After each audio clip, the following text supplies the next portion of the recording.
Rap mogul Sean Diddy Combs was on the scene of one of the most high-profile rapper assassinations in history. If you're thinking someone should really make a documentary about his life, he's already beat you to it. It made me appreciate life, and it made me want to do things for the greater good. The odds that you would do that in front of the camera. That's one of the moments where he forgot he was on tape. If I didn't say anything, you would interpret it as hip-hop is fine with his behaviors. In the high-stakes world of hip-hop, power isn't just about who has the most money, it's about who stays standing when the smoke clears.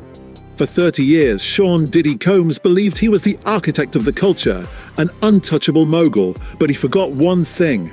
50 Cent never forgets a grudge, and he's been playing the long game to ensure that when Diddy fell, it would be the loudest crash in music history. Special ASLELS challenge for you, Floyd. If you can read one full page of a Harry Potter book, nigga, I'll give $750,000 to whatever charitable organization you want to. The bucket of ice, man. Across the sprawling, often violent history of hip-hop, there has always been a select group of individuals you simply do not want to cross. Most artists in the industry try to keep their personal grievances on the low, choosing to drop a subtle jab in a verse or settle their differences behind closed doors with a handshake and a non-disclosure agreement. But then, there is a different breed of mogul. There are those who don't just handle business. They turn their feuds into full-blown public spectacles. They treat character assassination like a professional sport, and the internet like their personal coliseum. It all goes back to one point. So I have a dream. A lot of times people see your dreams, they're crazy. These are the figures who don't just rap about conflict. They breathe it. They thrive in the friction. And standing tall at the absolute epicenter of that chaos is none other than Curtis 50 Cent Jackson. 50 doesn't just confront his rivals, he feeds on them. He understands the mechanics of fame better than almost anyone, and he knows that a well-timed headline can be more damaging than a platinum diss track. Every time 50 steps into a feud, it becomes global news, shaking the industry to its core and keeping fans glued to their screens for the next post. Before we break down the calculated demolition of a multi-billion-dollar legacy, make sure you hit that subscribe button for the fame game. We dive deep into the power plays, the scandals, and the real stories behind the biggest names in entertainment every single week. I can resolve a situation or a beef with somebody that I can't stand this nigga. You understand what I'm saying? Like, this ain't WWL. It's not like I just got rap beef with this nigga. To understand 50's current crusade against Diddy, you have to understand his track record. Most people remember that 50 Cent didn't just have a beef with Ja Rule, he systematically dismantled the man's career while it was at its absolute zenith. In the early 2000s, Ja Rule was the king of the charts, blending rap and R&B in a way that dominated the airwaves. 50 saw a weakness and struck with surgical precision. The fallout was so total, so complete, that the phrase "getting Ja ruled" officially entered the hip-hop lexicon. It's now industry slang for a rapper who gets so thoroughly defeated in a battle that their reputation is shattered beyond repair. 50 didn't just win a music battle, he changed the culture's perception of what it means to lose. He proved that once he sets his sights on you, there is no coming back. One of the most chilling aspects of 50 Cent's persona is that he truly has no off switch. He is a man who will go after anyone if the tension is high enough, even those who share his DNA. His public fallout with his eldest son, Marquise Jackson, shocked the world because it broke the unspoken rule of keeping family drama private. 50 didn't care about the optics. He publicly labeled his own son a crybaby bum and accused him of having an entitlement complex fueled by his mother. What it feels like to have nothing, all right? And I had to rebuild my life over $6,700 a month. He's been trained to believe what you seen him say in that interview when I said that he's entitled. This wasn't just a father-son spat. It was a public declaration that 50 Cent operates on a level of cold pragmatism that most people find terrifying. It sent a message to the industry. To reflect on the darkest times in your life, sometimes you gotta do that. I was up. If he's willing to do this to his own blood, imagine what he has in store for his enemies. For years, the industry watched as 50 Cent lobbed metaphorical grenades at P. Diddy. What started as jokes and social media trolling has evolved into something much more substantial. This isn't just a petty rivalry anymore, it's a full-scale exposure of one of the most powerful men in American entertainment. Imagine it hurts because of your adrenaline and how the shock of what's actually going on, it hurts after. Once celebrated as the King of New York and a symbol of black excellence and entrepreneurial spirit, Diddy's name carried immense weight. He was the man who turned Bad Boy Records into an empire, the man who brought us Biggie Smalls, and the man who redefined the lifestyle of the rich and famous. But lately the shine has vanished. With accusations of freak-offs, sex trafficking, and manipulative power moves surfacing, Diddy's reputation is being wrecked in real time. 50 Cent. He's been in the shadows waiting for this exact moment. He isn't just a spectator, he's become the narrator of Diddy's downfall. If you're finding this breakdown of the industry's biggest power struggle fascinating, do us a huge favor and hit that like button. It helps us keep the lights on here at the Fame Game. Fall into one of the biggest sagas hip-hop has seen in years. I'm a savage. Whatever I want, I'm going to get. Whatever I want, I have to get. While many creators have tried to piece together the puzzle of Diddy's collapse, none have the impact of the 4-part Netflix series, Sean Combs' The Reckoning. This isn't just a documentary, it's a statement of war, executive produced by 50 Cent himself. 50 didn't just put his name on it. He leveraged his connections to ensure that people who were once too terrified to speak finally felt safe enough to come forward. The series is masterfully constructed, connecting the dots between Diddy's rise in the 90s and the federal investigations of today. It paints a picture of a man who used his influence to control everyone around him, blending old scandals with fresh, explosive revelations.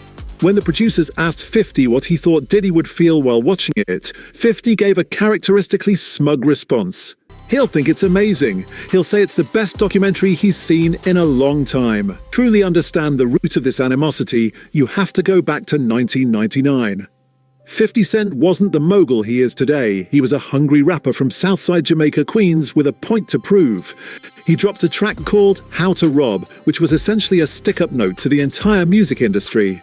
In the song, he detailed how he would rob the biggest stars of the era, and Diddy was right at the top of the list. It was a bold, some would say suicidal move for a newcomer, but it established 50's brand. He wasn't afraid of the gatekeepers. This was the era before the 9 shots, before the millions of dollars. It was pure, raw ambition.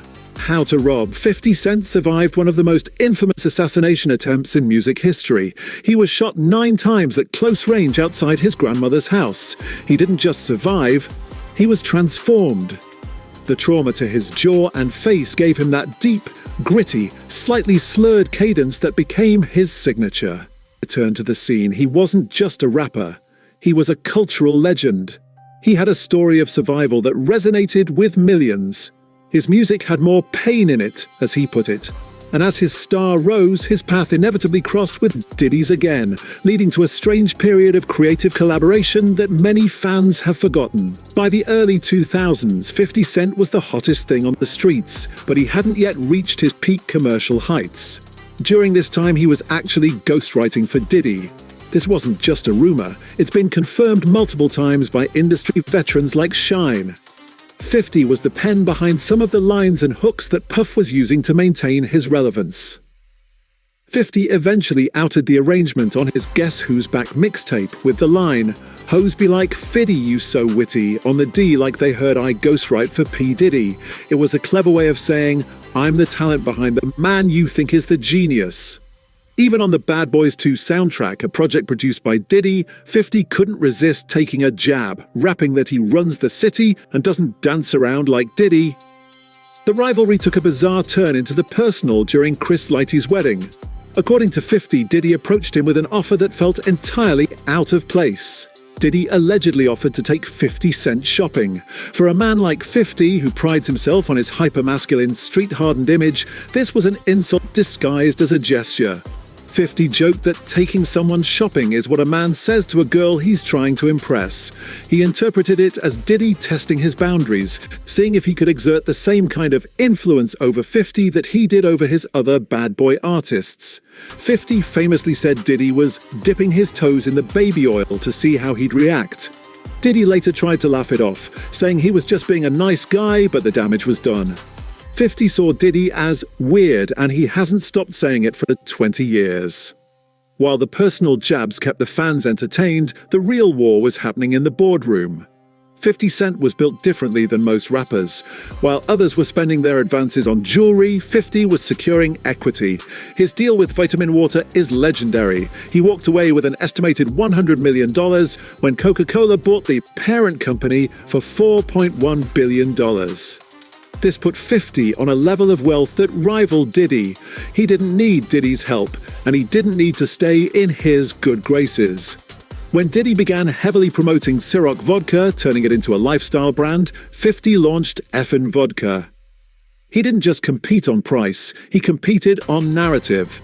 He started calling Ciroc Puffy Juice, a nickname that went viral and arguably hurt the brand's cool factor. 50 pointed out that his vodka was made from wheat, while Diddy's was made from grapes, insinuating that Diddy was selling overpriced juice to the masses. It was a masterclass in troll marketing.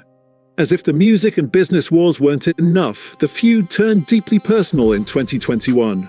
Daphne Joy, a model and actress, is the mother of 50's youngest son, Sire Jackson. When photos surfaced of Daphne spending time on luxury yachts with Diddy, the internet exploded. For 50, this was the ultimate provocation. Even though he and Daphne had been split for years, the optics of his arch-rival spending time with the mother of his child was a line in the sand. 50's response was characteristically savage.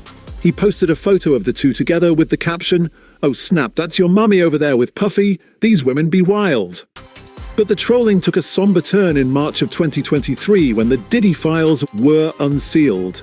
A massive lawsuit filed by producer Rodney Lil Rod Jones accused Diddy of a litany of crimes, including sex trafficking. The lawsuit alleged that Diddy maintained a list of women who were paid a monthly stipend to help recruit and work his events. Daphne Joy's name was mentioned in the documents. 50 Cent didn't show sympathy. He went on a relentless posting spree, labeling her a sex worker and immediately filing for full custody of their son. He claimed that the environment surrounding Daphne and Diddy was unsafe for a child. This moved the feud from the comments section to the courtroom.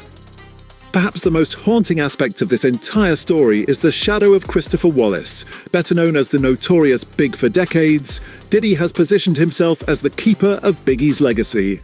But 50 Cent has been one of the loudest voices suggesting that the relationship wasn't what it seemed.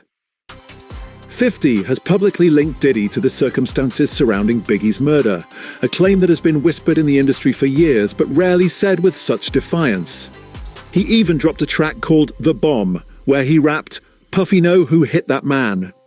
New information highlighted in the documentary suggests that Biggie was actually planning to leave Bad Boy Records before his death.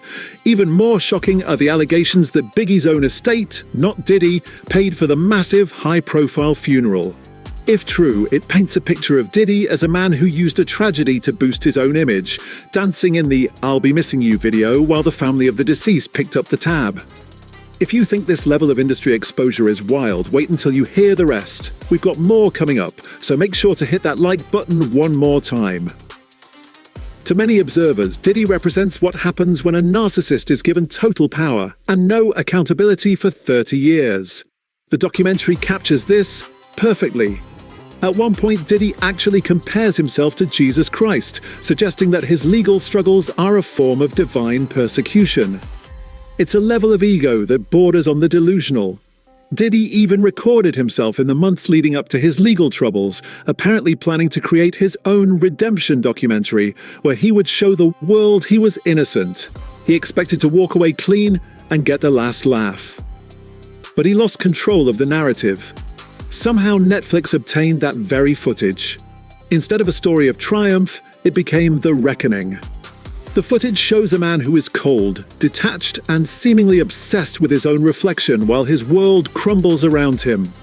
It's like Nixon and the Watergate tapes. He recorded his own downfall. As the four-part series Sean Combs, The Reckoning comes to a close, one thing is undeniable. 50 Cent won the war. He didn't just survive the 90s, he outlasted the moguls who thought they owned him. 50 understood that in the modern era, the truth is the ultimate weapon, and he spent 20 years sharpening it. His feuds don't just fade away, they evolve. They wait for the perfect moment to strike. Diddy might have had the parties, the yachts, and the white parties in the Hamptons, but 50 Cent had the streets and the receipts. If you thought this story was insane, you haven't seen anything yet. Our next video dives even deeper into the secret connections between the other big names who were present at those freak-offs. You won't believe who was caught on camera.